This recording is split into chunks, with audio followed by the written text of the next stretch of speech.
Hello students, कैसे हैं आप सभी लोग। हम लोग लॉकडाउन के एक लंबे समय से अपने अपने घरों में बंद हैं। क्योंकि लॉकडाउन हमारे स्वास्थ्य के लिए, हमारे जीवन के लिए ही सरकार द्वारा उठाया गया एक कदम है। इसलिए बेहतरी इसी में है कि हम लोग उसको जहाँ तक हो सके पालन करें। और आपके सामने मैं उपस्थित हूँ अपने गुरुकुल क्लासेस की ओर से। क्योंकि समस्या ये है कि हम सभी लोग लॉकडाउन की वजह से अपने अपने घरों में बंद हैं। सभी स्टूडेंट्स, आप लोग पठन पाठन से अलग हैं। हम लोग अपने अपने घरों में पढ़ाई कर रहे हैं। लेकिन समस्या इस बात की है कि 10वीं कक्षा के छात्र जो परीक्षा देने वाले हैं, उनको भी जो नए नए हमारे छात्र 9वीं कक्षा में प्रवेश किए, जो भी तरह के जिस स्तर के हमारे स्टूडेंट्स हैं, उनको पढ़ाई में काफी समस्याएं आती होंगी। घर पे वो किस हद तक अपनी तैयारियां कर रहे होंगे, नहीं कर रहे होंगे, मन नहीं लगता होगा। इसलिए हमारे तरफ से एक प्रयास किया जा रहा है कि हम छोटे छोटे टॉपिक्स के माध्यम से आपके सामने अब वीडियो को अपलोड करेंगे। आप लोग देखिए उसको। और चूंकि जिन हमारे बच्चे बच्चियों के पास ये हमारे वीडियो पहुंचते हैं, आप लोग देखिए उसको और प्रयास कीजिए कि आपके आसपास पड़ोस में, आपके कांटेक्ट में जो भी बच्चे हैं, आप उन तक ये वीडियो पहुंचाइए। वो गुरुकुल क्लासेस के नाम से खोजें या हमारे फेसबुक पर देखें, है ना। इसको देखिए, पढ़िए और जो भी समस्याएं हों, जो भी क्वेश्चंस हों, उसको आप कमेंट्स के माध्यम से हम तक पहुंचाइए और मैं उस क्वेश्चन के ऊपर फिर से वीडियो बना करके आपके सामने उपस्थित हो जाऊंगा। ये एक प्रयास रहेगा। तो आइए, एक बार फिर से आपका स्वागत है गुरुकुल क्लासेस की तरफ से। आइए हम लोग सबसे पहले 10वीं कक्षा के केमिस्ट्री की बात करते हैं। फर्स्ट लेसन जो उसका है, रासायनिक समीकरण।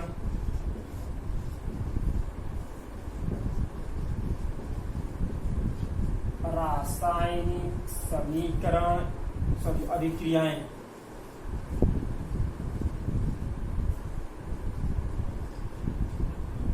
रासायनिक अभिक्रियाएं एवं समीकरण, केमिकल इक्वेशंस एंड रिएक्शंस। ये रासायनिक अभिक्रियाएं क्या हैं, समीकरण क्या है।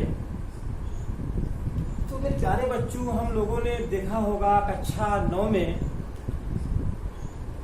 फिजिकल और केमिकल चेंजेस के बारे में, रासायनिक और भौतिक परिवर्तन के बारे में हम लोगों ने विस्तार से काफी कुछ देखा है।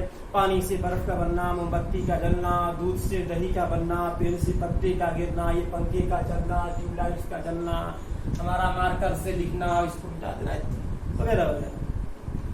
विभिन्न प्रकार के परिवर्तनों को हम लोग अपने दैनिक जीवन में महसूस करते हैं, देखते हैं, है ना। तो आइए हम लोग उस परिवर्तनों को एक नया नाम देते हुए उसमें कुछ वैसी परिवर्तन को ढूंढते हैं।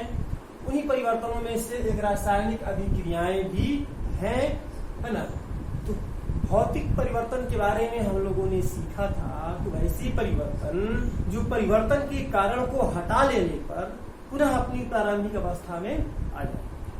पानी को फ्रिज में रखा, बर्फ बना, फ्रिज से बाहर निकाल दिए, पुनः वो अपनी प्रारंभिक अवस्था पानी के रूप में बर्फ पिघल जाती है। That is called physical changing, भौतिक परिवर्तन। रासायनिक परिवर्तन की बात किया जाए,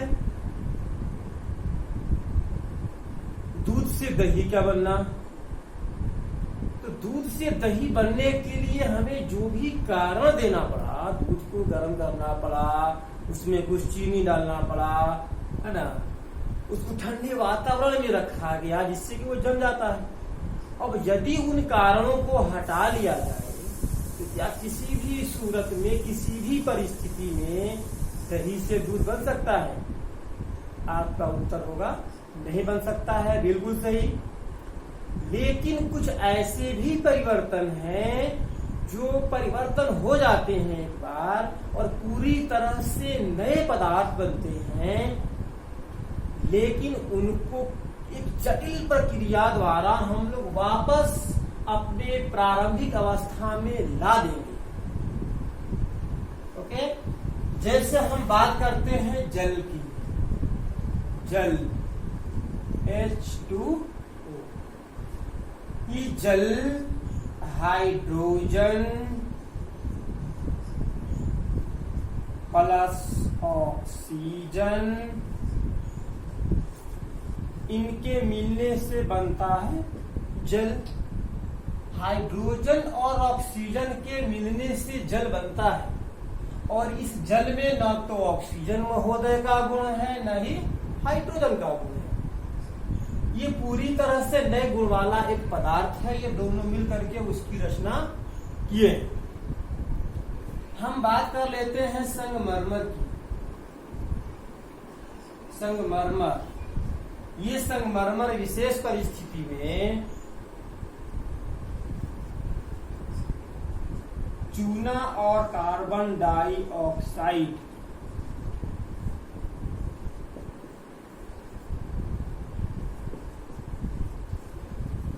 संगमरमर चूना और कार्बन डाइऑक्साइड के रूप में टूट जाता है, और ये दोनों ही इसकी तुलना में नए नए गुण वाले पदार्थ हैं।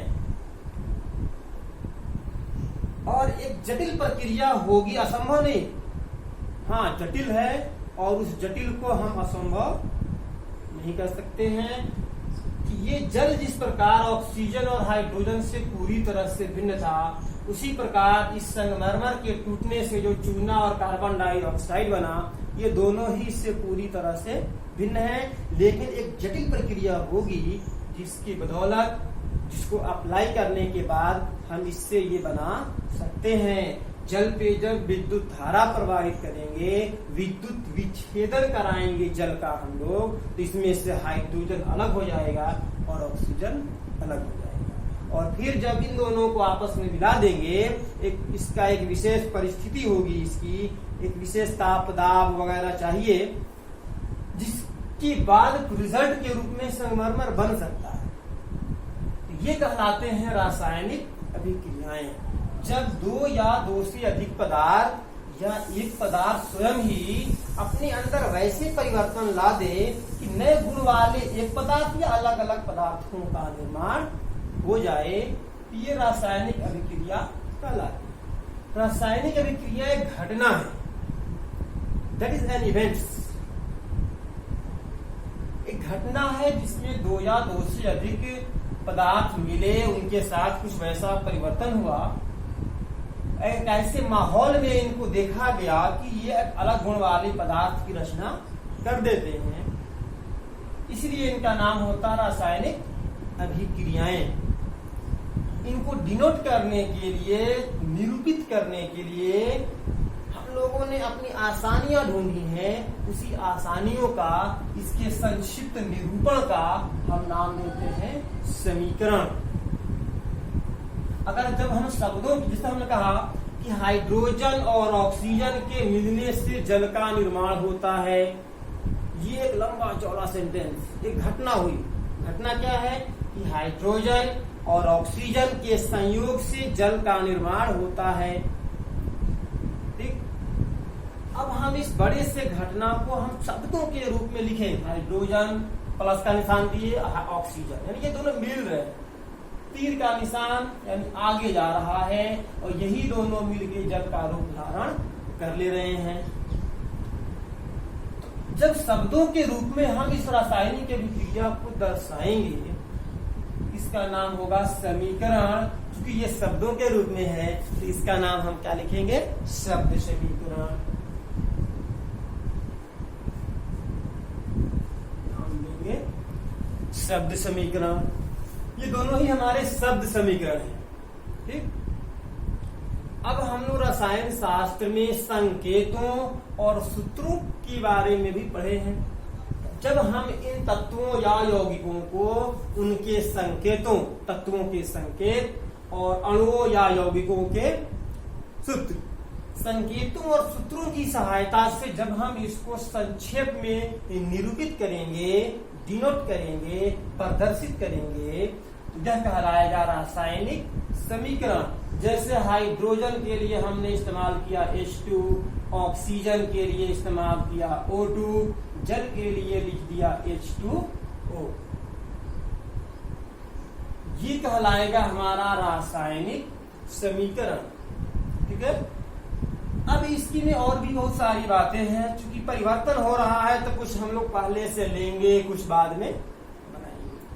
तो जो पदार्थ हम लोग पहले से लेंगे, हाइड्रोजन लिया, ऑक्सीजन लिया, तो ये दोनों पदार्थ जो कच्ची सामग्री है, परिवर्तन से पहले की जो पदार्थ हैं, जो तत्व है या यौगिक एनीथिंग कुछ भी हो सकता है या दोनों भी हो सकते हैं, ये कहलाएंगे हमारे अभिकारक। ये कहलाएंगे अभिकारक, रिएक्टेंट्स, रिएक्शन करने वाले।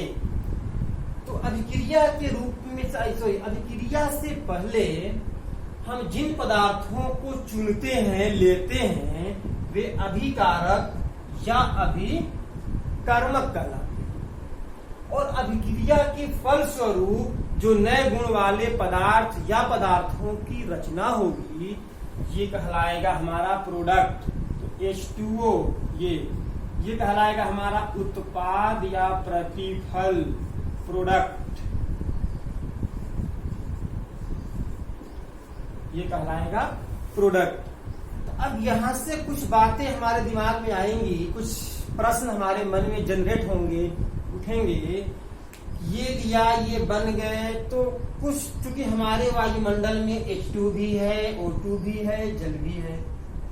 और जब ये हम यहाँ कह रहे हैं बार बार कि H2O2 मिलने से जल बनता है, तो हमारे ब्रह्मांड में जितने भी हाइड्रोजन के मॉलिक्यूल्स हैं, एटम्स हैं, जितने भी ऑक्सीजन के एटम्स और मॉलिक्यूल्स हैं, ये सब मिल करके पूरी तरह से जल बन चुके होते। तो सांस कहाँ से लेते? मिट्टी में।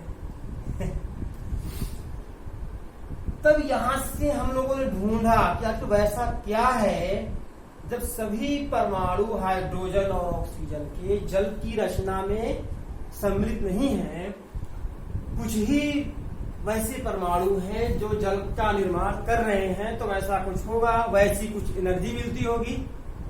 जैसे कक्षा में हमारे सारे बच्चे पढ़ रहे हैं, 100 बच्चे हैं, 100 में से 80 बच्चे फर्स्ट आए, 20 बच्चे 12 बच्चे सेकेंड आए, 2 बच्चे फेल हो गए। एक शिक्षक की बातों को सारे बच्चे समान रूप से पढ़ते हैं, लेकिन शिक्षक की आवाजों से, शिक्षक के लिखी हुई इन जो मटेरियल्स हैं, इनसे एक ऊर्जा निकलती है और वो ऊर्जा जाकर के प्रत्येक विद्यार्थी के अंदर कैच होती है ना, इसके अंदर कैच होगी, रिकॉर्ड होगी, और उसके रिजल्ट के रूप में बच्चे परीक्षा में उत्तर लिखेंगे। तो जो बच्चे शिक्षक की बातों को सीख गए, समझ गए, उनके अंदर ऊर्जा हो गई कि अब वो परीक्षा में क्वेश्चन का आंसर लिख सकते हैं। तो अब वो प्रतिफल बन गए, प्रोडक्ट बन गए। और जो बच्चे असफल हो जाते हैं किसी कारणवश, इसका अर्थ ये हुआ कि उनको शिक्षक द्वारा दी गई जो पाठ्य पुस्तक की एनर्जी है, ऊर्जा है, शब्दों के उत्तर के रूप में, वो उस बच्चे तक नहीं पहुंची। तो यहाँ पे हम कुछ चर्चा करते हैं कि आखिर वैसा क्या है।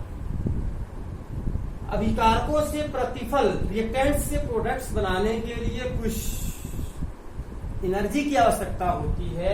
उस एनर्जी की चर्चा हम करेंगे। उसके पहले थोड़ी सी बात बता देते हैं। क्योंकि ये H2 हम लिखे हैं, ये हाइड्रोजन का अणु है, ऑक्सीजन भी अणु है और जल भी अणु है। और रासायनिक अभिक्रिया हम करा रहे हैं, दोनों के मिलने से जल बना रहे हैं। तो रासायनिक अभिक्रिया में हम लोग पढ़ते आए हैं कि रासायनिक अभिक्रिया में परमाणु हिस्सा लेते हैं। और ये तो H2 क्या है? अणु है। O2 अणु है। तो H2 और O2 तो अभिक्रिया में कभी हिस्सा ले ही नहीं सकते हैं और बिल्कुल नहीं लेंगे।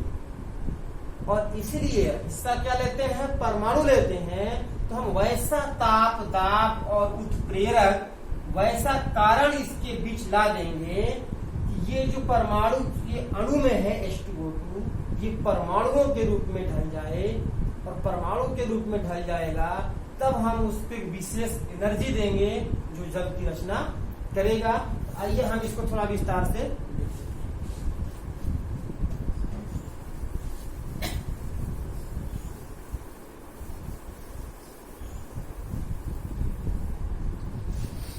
जल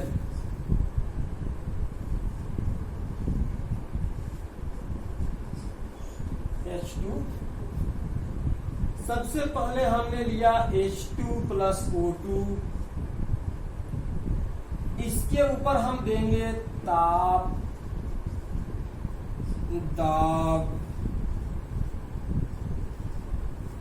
उत्प्रेरक जिसकी भी आवश्यकता होगी।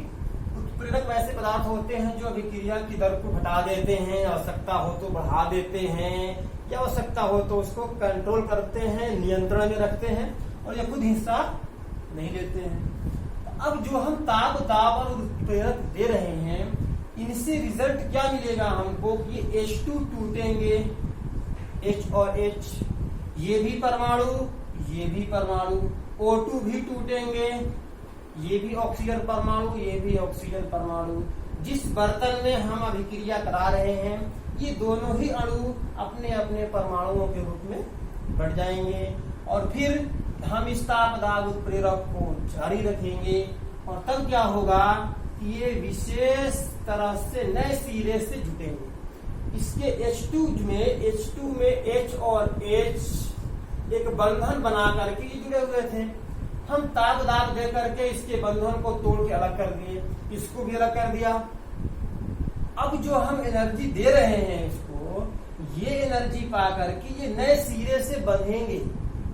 अब ये सभी परमाणु है H, H, O, O, अब इसमें जितने होंगे संख्या सामने जा रहे हैं, संख्या H, H, O, O जो भी होंगे छोटे छोटे हमारे परमाणु, ये परमाणुओं का समूह है।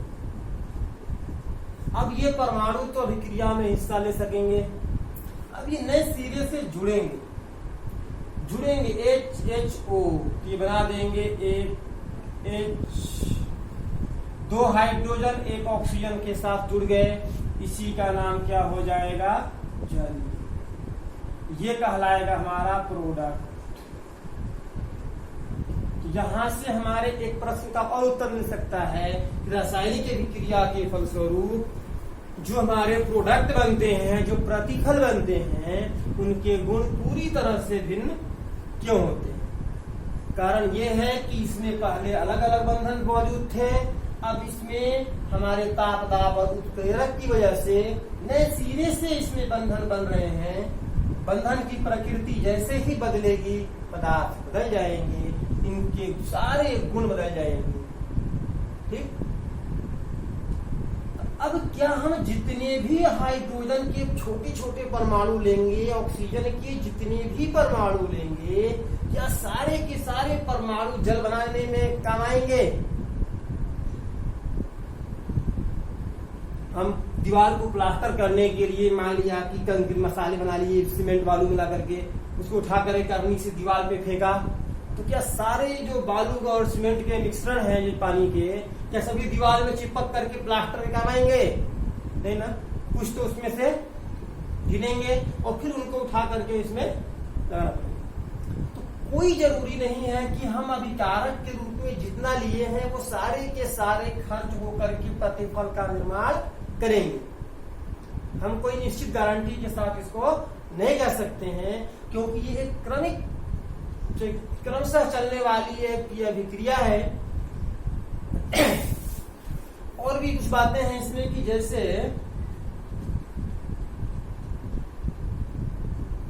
जैसे या ये क्या हो सकता है कि ये जो सभी परमाणु हैं एनर्जी ले रहे हैं, लेते लेते अचानक जल का रूप ले लिए,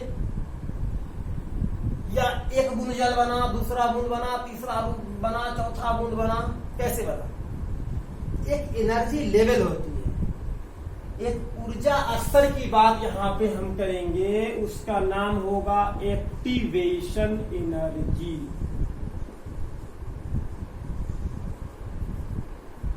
एक्टिवेशन एनर्जी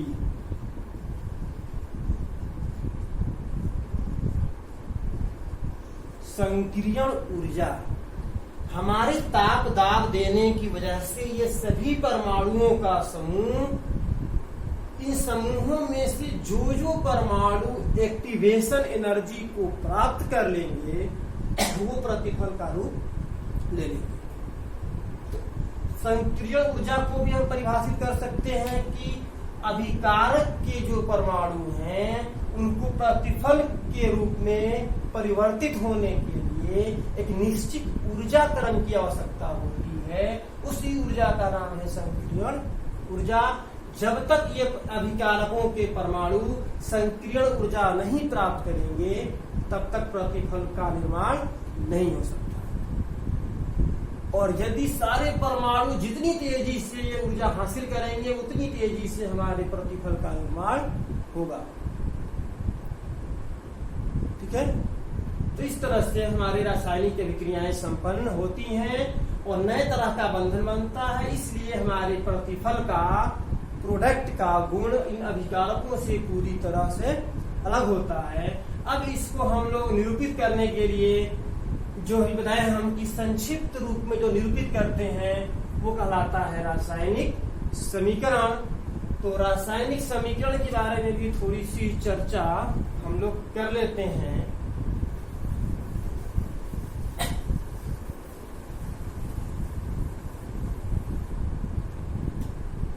समीकरण, equation, chemical equation. Chemical equation किसी रासायनिक अभिक्रिया का संक्षिप्त निरूपण संकेतों और सूत्रों की सहायता से। अभी हम यहाँ लेते हैं C+O2 बराबर बना दिया CO2, H2+O2 बराबर H2। ये तो हमने एग्जाम्पल लिया। कार्बन को वायु की उपस्थिति में जलाने पर CO2 बना, हाइड्रोजन ऑक्सीजन मिलने से जल बना। ये विकारक, ये प्रतिफल, ये विकारक। अब इसके अंदर कुछ अंतर हमें दिख रहा होगा। यहाँ पे एक कार्बन, यहाँ पे एक कार्बन, ठीक, दो ऑक्सीजन, दो ऑक्सीजन। लेकिन यहाँ पे दो हाइड्रोजन, ठीक है, यहाँ पे एक ही ऑक्सीजन, एक ऑक्सीजन की क्षति हो गई। लेकिन ऐसा भी नहीं है, ऐसा कभी नहीं होता है। सारे, क्योंकि हम केमिकल रिएक्शन करा रहे हैं तो हमारा लक्ष्य होना चाहिए कि सभी परमाणुओं को एक्टिवेशन एनर्जी दी जाए और धीरे धीरे ही सही, लेकिन सारे परमाणु संक्रियण ऊर्जा को प्राप्त करते हैं, प्रतिफल का निर्माण अवश्य। अब ये दो प्रकार के हैं हमारे रासायनिक समीकरण। एक में देख रहे हैं कि दोनों तरफ परमाणुओं की संख्याएं बराबर हैं। परमाणु संख्या नहीं, परमाणु की संख्या है। परमाणु संख्या कहेंगे तो की संख्या एक, यहाँ भी एक, ऑक्सीजन दो, ऑक्सीजन दो। तो जिस रासायनिक अभिक्रिया में दोनों ही पक्षों में, अभिकारकों में भी और प्रतिफलों में भी, यदि ऐसा देखने को मिले कि परमाणु की संख्याएं बराबर हैं, संख्या में एक समान है, ये कहलाता है संतुलित समीकरण।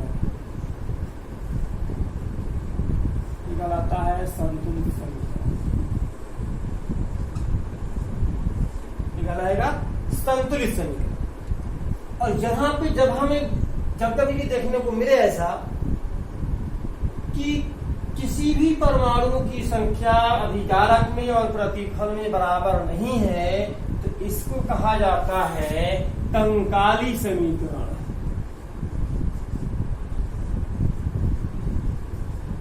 कंकाली समीकरण या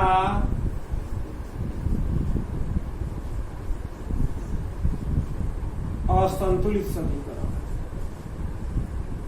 ये कंकाल मात्र बस दिखा रहा है कि H2O2 मिलने से जल बनते हैं। एक कंकाल है, ढांचा। तो अब हमें इसको संतुलित जो है वो तो ठीक, जो संतुलित नहीं है उसे संतुलित करना पड़ेगा कि नहीं करना पड़ेगा। उत्तर आप में से आ सकता है बहुत सारे बच्चों को जो पढ़ चुके हैं। सारे बच्चे इसको पढ़ चुके हैं। हम इसको, चूंकि ये पहला वीडियो है, आप तक पहुंचे, इसलिए हम इसकी चर्चा कर देते हैं। चूंकि पढ़ी हुई बातें अगर बच्चों के सामने जाती हैं, थोड़ा सा मन लगता है, बच्चे वीडियो को देखेंगे, नोट्स को खोलेंगे, अपने अपने बुक्स को खोलेंगे, तो थोड़ा पढ़ने में मजा आएगा, कुछ नई नई चीजें सीखने को मिलेंगी, रिवाइज होगा, और फिर हम लोग कल से आगे की चीजें जो अब तक नहीं पढ़े हैं उस पर चर्चा करेंगे। तो थोड़ा देखा जाए इसको कि संतुलित समीकरण है, कोई बात नहीं, अच्छी बात है, जितना हमने लिया उतना बना लिया, जितना सामान खरीदे उतना बेच दिए, फायदा हो गया मोटा रकम। यहां पे अगर बात की जाए कि बराबर नहीं है तो बराबर करेंगे कि नहीं करेंगे, तो मेरे प्यारे बच्चों करेंगे इसको बराबर। इसलिए करेंगे क्योंकि हम लोगों ने 9वीं क्लास में पढ़ा था द्रव्यमान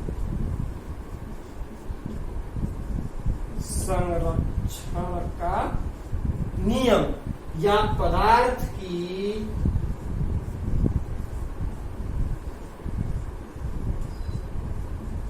अनस्वरता का नियम।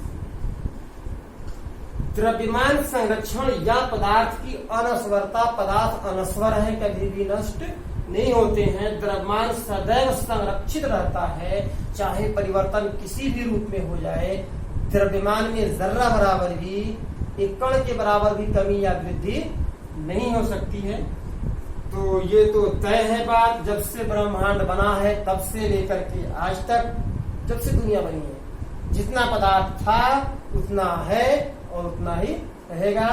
बस हम अपने उसको आवश्यकता के अनुसार एक रूप से दूसरे रूप में बना लेंगे, हम बना लेंगे, प्रकृति बना देगी, लेकिन पदार्थ की मात्रा में, द्रव्यमान में कोई परिवर्तन नहीं होगा।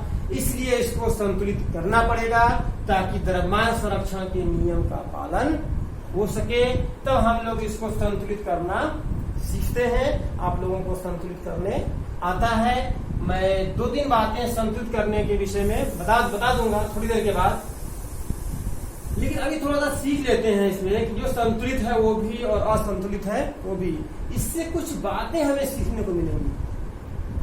अभी हमने कुछ बातें बताई आपको, अभी हम इसको मिटा देंगे और देखेंगे कि जो कुछ पढ़े हैं उसमें से कुछ इसी को देखने से हम जान जाएंगे, कुछ नहीं भी जानेंगे। तुरंत 1 मिनट।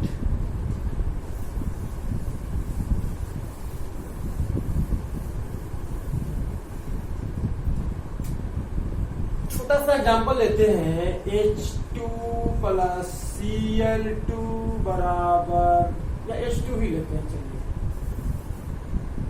H2 + O2 H2O। फिर से एक बार संतुलित मान लेते हैं, चलो कर लिया।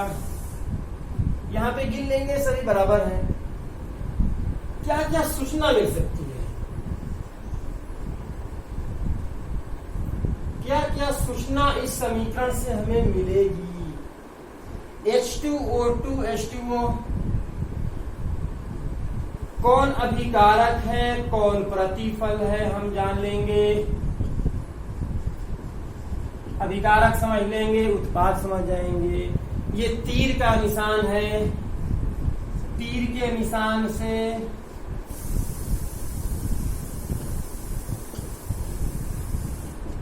अभिक्रिया की दिशा समझ जाएंगे। तीर का निशान आगे की तरफ है, तीर के आगे प्रतिफल होगा, तीर के पहले अभिकारक होगा। और इसको देख करके हम अणु परमाणु की संख्या गिन लेते हैं। आणविक सूचना, आणविक सूचना क्या है? यहाँ पे 2 अणु है ना, 2 अणु, यहाँ पे 1 अणु है और यहाँ पे बनते हैं 2 अणु। तो अभी महत्वपूर्ण बात यहाँ से हम लोग नोटिस करेंगे, 2H2O यानी 2 अणु। H2 क्या है, हम बताए थे अभी थोड़ी देर पहले कि H2 अणु है, और 2H2 यानी कि H2 के 2 मॉलिक्यूल्स है, 2 अणु है। ऑक्सीजन के पहले कुछ नहीं यानी कि 1 अणु है। तो अभिकारक के रूप में 2 अणु और 1 अणु यानी टोटल 3 अणु हमने लिया, और प्रतिफल के रूप में 2 ही अणु बना। फिर एक बात आप में से कोई कह सकता है, कल्पना कर सकता है अभी आपने बताया कि पदार्थ अनस्वर है, 2 1 3 अणु लिया गया, 2 ही अणु क्यों बने? तो इसका कारण ये होगा मेरे दोस्त कि हो सकता है कि ये 2 1 तीनों मिल करके इन दोनों के ही बराबर हो। 500 ग्राम का एक बटखरा एक 200 ग्राम का हो, एक 300 ग्राम का, तीनों बटखरों को एक में मिला दें और एक पलड़े पर 1 केजी का एक ही ठोड़क दें, क्या दोनों बराबर नहीं हो जाएंगे? हो जाएंगे। 5 2 7 3 10। तो ठीक उसी प्रकार से H2 के 2 मॉलिक्यूल्स, ऑक्सीजन के एक मॉलिक्यूल, इस दोनों का जो वजन होगा, जो द्रव्यमान होगा, ये जल के 2 अणुओं के बराबर है। ये सूचना हमें मिलती है रासायनिक समीकरण से, यानी आणविक सूचना। इसको हम आयतनिक सूचना के रूप में भी समझ सकते हैं।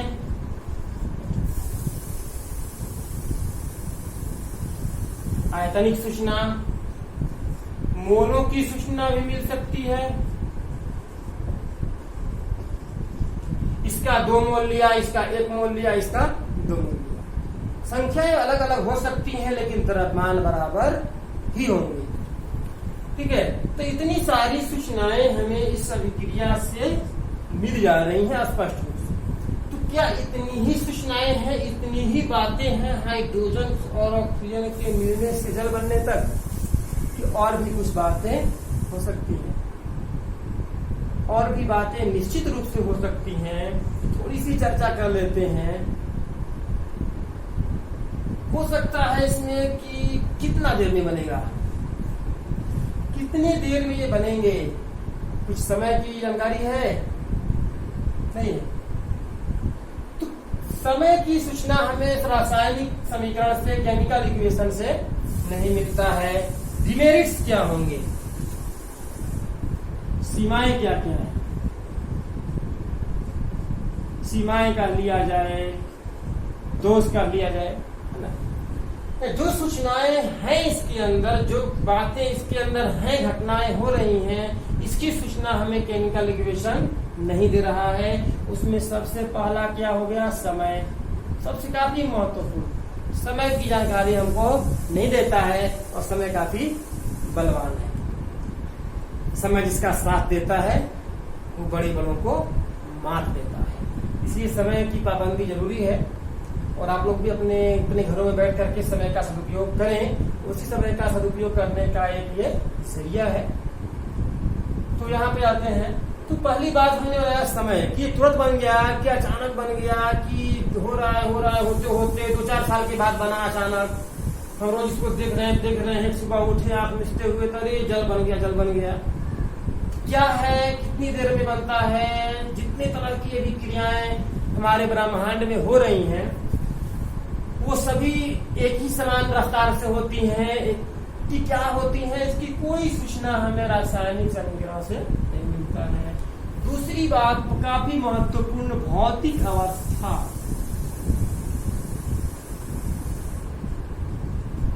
भौतिक अवस्था, ये भौतिक अवस्था क्या है? ठोस, द्रव, गैस क्या है? ये ठोस अवस्था में है कि द्रव अवस्था में है, गैस अवस्था में है? हम जान रहे हैं कि ठीक है भाई, हाइड्रोजन गैस है, गैसीय अवस्था होगा। ऑक्सीजन भी गैसीय अवस्था होगा। जल तो तीनों अवस्थाओं में होता है, ठोस में भी, भाप में भी और द्रव में भी। तो ये किस अवस्था में जान रहे हैं तो ठीक है, नहीं जानते हैं तो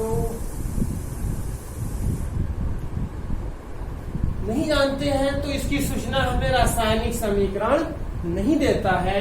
इसलिए भौतिक अवस्था की जब जानकारी नहीं मिलेगी तो भौतिक अवस्था की जानकारी तो हमें रखना पड़ेगा। नहीं जानकारी है, गए दुकान पे कि भैया हमको हाइड्रोजन दीजिए, हमें रिएक्शन कराना है। गए अपना जग लेकर के जाते हैं ग्वाला के पास दूध लेने, हाइड्रोजन मांगा, अरे हंस जाएगा भाई आप 10 क्लास में पढ़ते हैं, और जग लेकर गए हाइड्रोजन देंगे उसमें तुरंत उड़ जाएगा। यदि पहले से जान रहे हैं, डब्बे पे लिखा है कि ये गैस है, बंद बर्तन लाइए, तो हमारे लिए कुछ सुविधा हो सकती है। तो जो भौतिक अवस्था की जानकारी नहीं मिलेगी तो हम लोग भौतिक अवस्था की जानकारी इसमें देंगे। कैसे देंगे? ठोस के लिए ठोस के लिए एस लिखते हैं, द्रव के लिए एक्यू, एक्वस जलीय द्रव एक्यू लिखते हैं, या कहीं कहीं एल से भी काम चला लेते हैं, एल फॉर लिक्विड। गैसीय अवस्था में यदि कोई पदार्थ बन रहा है इसके लिए जी लिख सकते हैं, या अधिकांश जगहों पे तीर का निशान भी हम लोग दे लेते हैं, और कभी कभी अवक्षेप भी बनते हैं। अवक्षेप बनते हैं तो नीचे की तरफ तीर का निशान लगा देते हैं। तीर का निशान नीचे की तरफ होगा, इसका मतलब कोई विलयन है उसमें से ठोस पदार्थ अलग हो रहे हैं। ठोस पदार्थ जब किसी विलयन से अलग होंगे तो ये अवक्षेप की जानकारी देगा जब तीर का निशान नीचे की ओर। जब गैसीय पदार्थ बनेंगे तो वहां पे जी लिख दिया जाए, या तीर का निशान ऊपर की ओर लगा दिया जाए। इस तरह से हम लोग इसको उपयोगी बना सकते हैं। जो सूचनाएं इसमें नहीं मिल रही हैं हम उस सूचनाओं को लगा करके अपने अध्ययन में सुविधा कर सकते हैं। ठीक है, कितनी सारी बातें हुई केमिकल इक्वेशन के बारे में। सूचना नहीं मिलने वाली, सूचना मिलने वाली। ठीक है,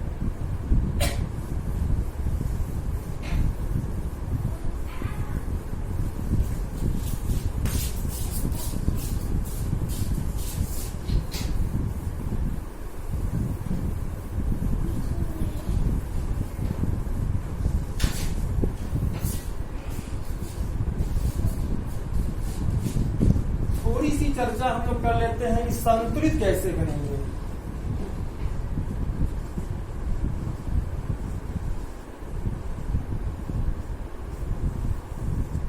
संतुलित करना कैसे संतुलित किया जाएगा। संतुलित करने का देखिए है अनुमान विधि।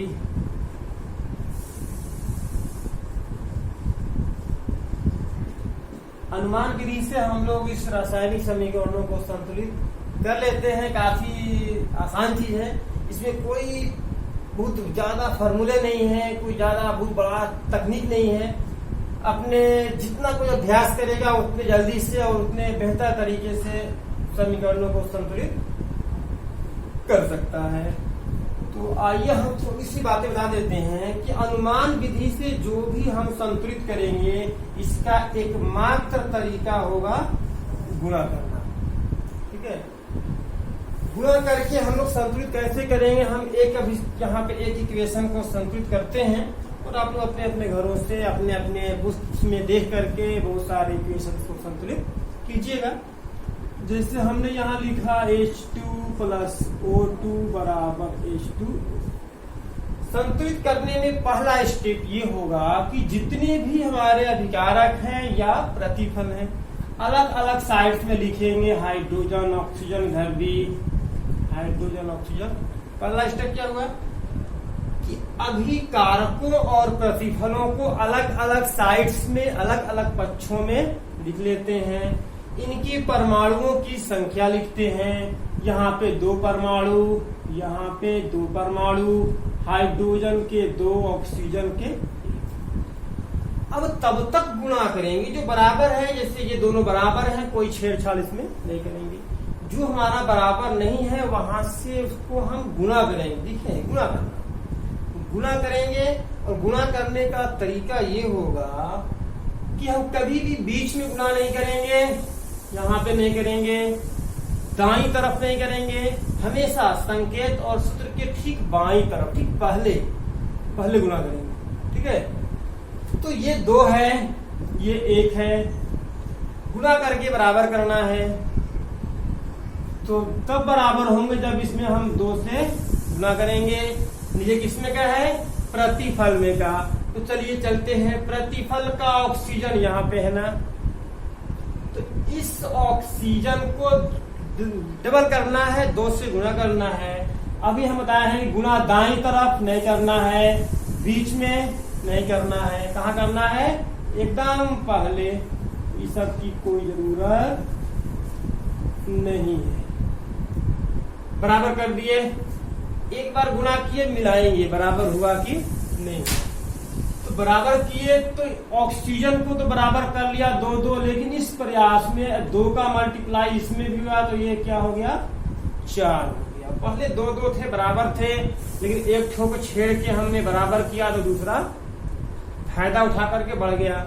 अब क्या करेंगे, यहाँ पे कमी है, इस 2 को 4 के बराबर करना है, 2 से गुना कर दिया जाए, यहाँ पे 2 से गुना करेंगे, ये भी 4 और ये भी 4।